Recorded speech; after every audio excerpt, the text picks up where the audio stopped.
Happy March 18th. Hope everyone's doing well today. I forgot to put this in here.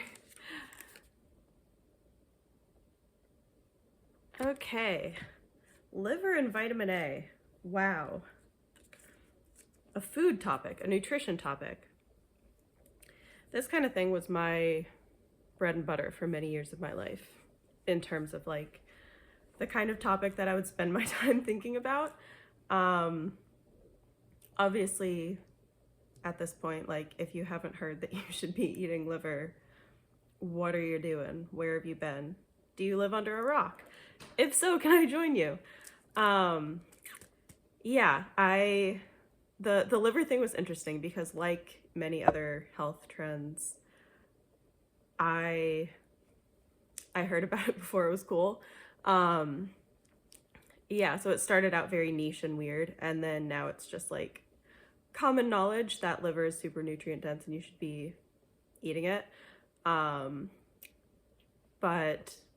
I don't know, there are a lot of disjointed things about this that I could say. I used to be really hardcore about trying to eat liver, and there was also a trend for a while. I guess it has come back in the form of Liver King. I think he does like raw liver stuff. But like a decade before Liver King, there was also this idea that raw liver is a unique superfood, even more so than cooked liver. So for a while I was doing raw liver. Well, it started out with Liz Wolfe from Real Food Liz posting about her liver shots that she was doing, like Vitamixing raw liver with like V8 or something and like drinking it in a shot glass. So I started doing that, and then I was like, this is too much overhead. So I progressed to just like pre-pulverizing raw liver in a food processor and then freezing it in little silicone ice cube trays, which the ones I had at the time, I was in college. Again, this was like 15 years ago. 10 years ago I was in college. The ones I had at the time were like dinosaur shaped. So I would have these like little frozen dinosaur shaped raw liver cubes, and I would just like put 2 of them per day out on like a spoon to soften. And once they were softened, they were still sort of like in a mass, but they were soft. So I would just like put it in my mouth and take a big gulp of water and like swallow it sort of like a pill. So I did that for a while and gave myself eczema.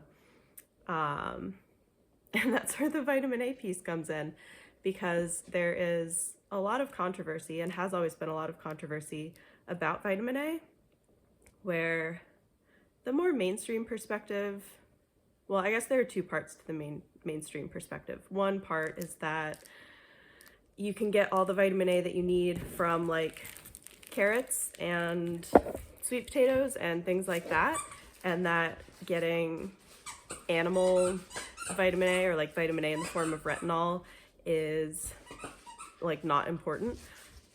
And then there's also the perspective that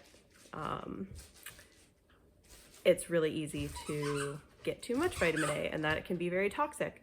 So you actually have to be very careful about getting vitamin A from animal sources. So those are kind of the 2 components of the mainstream perspective. But then there's the like, they're very competing perspectives in the like fringe alternative niche nutrition communities.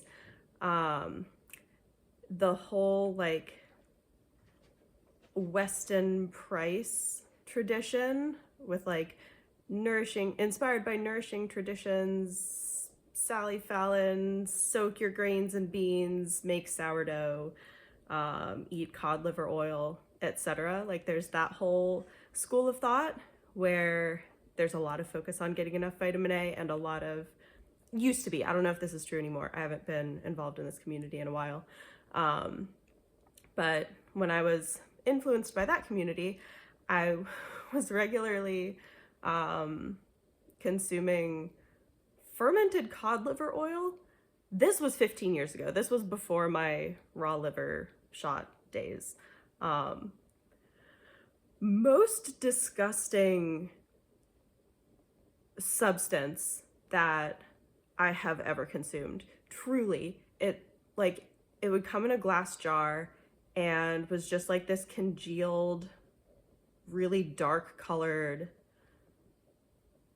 fatty substance that smelled like fermented cod livers. I'm sure you can guess what that would smell like. Not good. It was not good. But this was like the superfood of the time. So I was eating that regularly. And then, like, I don't know, 5 or so years later, there was this whole, like, I don't know, paradigm shift, controversy, whatever, of people saying, like, actually, maybe it's best to eat fresh, non-fermented cod liver oil, because maybe the fermented cod liver oil is kind of rancid and actually bad for you. So then they started recommending, whoever they is, I don't know, the populace came to the consensus that Rosita cod liver oil was now the preferred source for like vitamin A and D supplementation. So I took that for a little while, but that was like at the tail end of me being kind of over supplementation in general. So I don't do that anymore. I didn't really for a long time.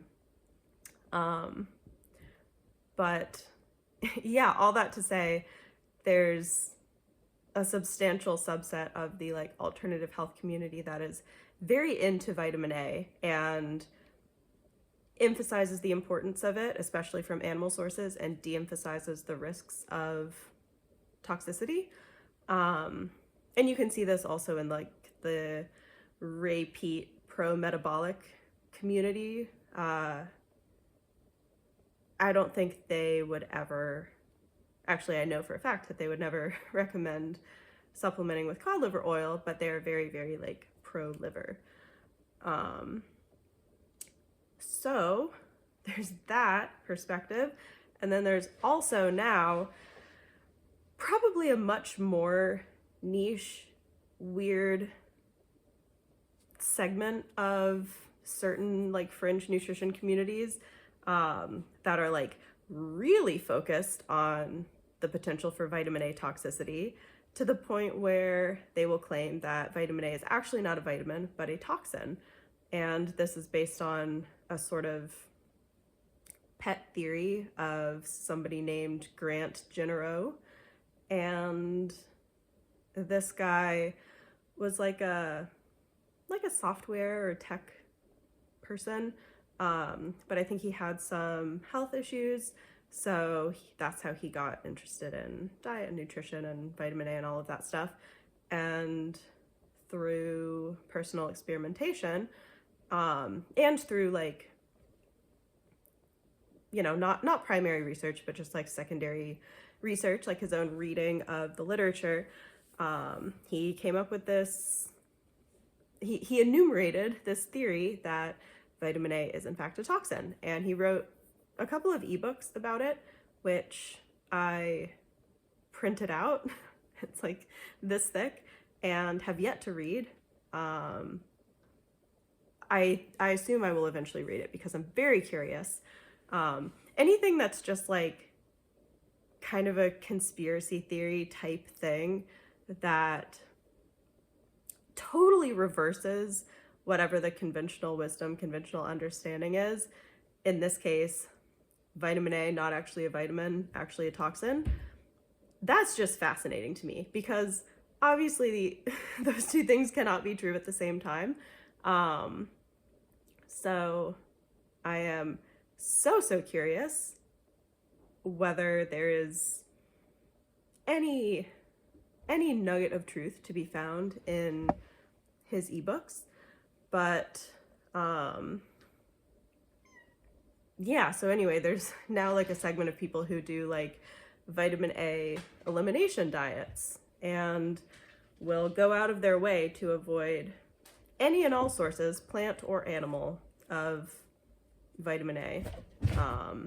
Mostly, so this theory is mostly focused on autoimmune disease, which is another reason that I find it very intriguing and want to look into it. The basic high level idea, if I recall correctly, is like that. Actually, I don't know enough to say something about vitamin A, but specifically, I believe the retinoic acid metabolite, and the way that it affects. So I want to say inflammation, but I also want to say cell turnover. So yeah, TBD on that. more to come, probably more to come. So yeah, there's like vitamin A is just such an interesting, like almost like converge, like a lot of different controversies and diets and perspectives like all kind of converge on vitamin A, which I find interesting. Oh, the other thing I was going to say is related to giving myself eczema. It wasn't like a ton. It was basically just like right here, like around my nose. But I'd never had eczema before or anything remotely like this. And yeah, it was on the heels of me being consistent about eating my raw liver, obviously overdoing it, which is very in character for me, unfortunately. One day I'll learn that, you know, there can be too much of a good thing. That is a such thing. But yeah, it was like my skin was just like cracked and like painful and kind of like flaking off. I assume eczema is the right term for it. I don't actually know that for a fact. But the other most recent time in my life where I had been consistent with eating liver, this time to a much more reasonable amount, like a reasonable amount of cooked liver every week. This was probably like 3 years ago or something, 2 or 3 years ago. And I was also, I was trying to do the like repeat pro-metabolic thing. So I was doing liver and the carrot salad, which that's its own like sacred food. But I was doing that regularly. So like carrots are another source of not retinol, but beta carotene, which can be converted to vitamin A. And after, I don't know, like a couple of weeks of being consistent with that, I found myself with the beginnings of what would later become a brand new what appeared to be a manifestation of autoimmune disease. There was like, I don't know, there were other things involved, and initially we thought it was an infection. We initially thought it was a Bartholin abscess, but that ended up becoming chronic, and now it very much tracks as an autoimmune pattern. So it is certainly not as cut and dry as the eczema situation. So these two things could be completely unrelated. The like liver vitamin A consumption followed by creation of new chronic health issue.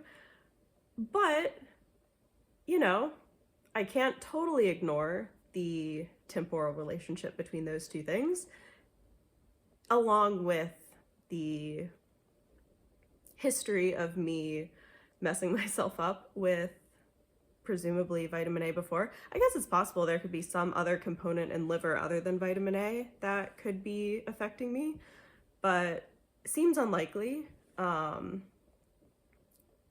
So yeah, that's an interesting observation that has been logged into my brain. Oh my gosh. Finny clearly saw something very disturbing outside. Yeah, that observation has been filed away in the vitamin A/liver file of my brain for future reference. There was something else I was going to say. Oh, yeah, like there are a lot of other just like small little tidbits that feed into the like vitamin A autoimmune kind of connection, such as the fact that development of inflammatory bowel disease is a potential risk or side effect of Accutane, which is, I believe, just retinoic acid, which is like the most active form of vitamin A. So there's obviously some mechanistic connections in there with retinoic acid and autoimmunity and whatever. So yeah, I think that is all of the disjointed thoughts about liver and vitamin A that I had to say today. So I hope everyone's doing good, and I'll see you tomorrow.